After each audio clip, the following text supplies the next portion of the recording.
Bismillahirrahmanirrahim. Elhamdülillahi Rabbil alemin. Rabbimize şükürler olsun. Uca Allah'ın salamı, salavatı Peygamberimiz sallallahu aleyhi ve sellem, onun ehli beyti, ashabların üzerine olsun. Uca Allah Teala bizi, ailemizi korusun. Allah da buyuruyor Kur'an-ı Kerim'de. Ve duanı da öğreyedir. وَقُلْ رَبِّ اغْفِرْ وَارْحَمْ وَاَنْتَ خَيْرُ رَحِمِينَ. Denek ey Rabbim bağışla, rəhm eyle. Sen rəhmedenlerin en hayırlısın. Subhanallah. Bakın İbn Kesir diyor ki burada Allah Teala bizlere gösterir, öğretir, yönlendirir. Neye? Bağışlanma dile. Subhanallah. Dene ki Rabbi gfir, Rabbi gfir.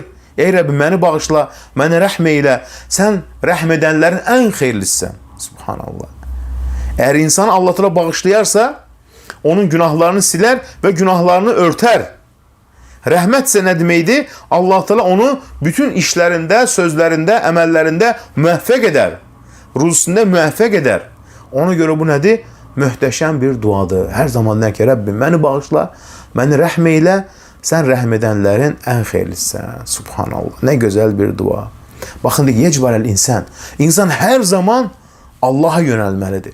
Qəlbini Allah'a bağlamalıdır. Çünkü biyedihi melekutis semavat vel ard. Bütün göylerin, yerlerin idarəçiliyi, açarı onun elindədir.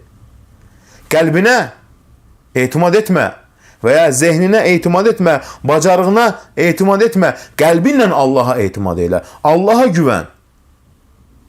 Denə ki, Allah'dır məni qoruyan. Eğer Allah məni qorumasa, şeytan mənə musallət olar.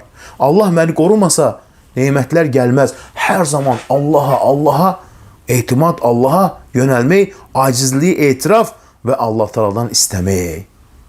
Bak böyle olmalıdır mümin. Mümin böyle olarsa o xoşbəxt olacaq.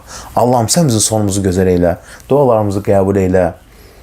Biz fağır qullarını Rabbi xfir, bağışla, rəhm eyle. Rəhm edənlərin ən xeyirlisən. Amin.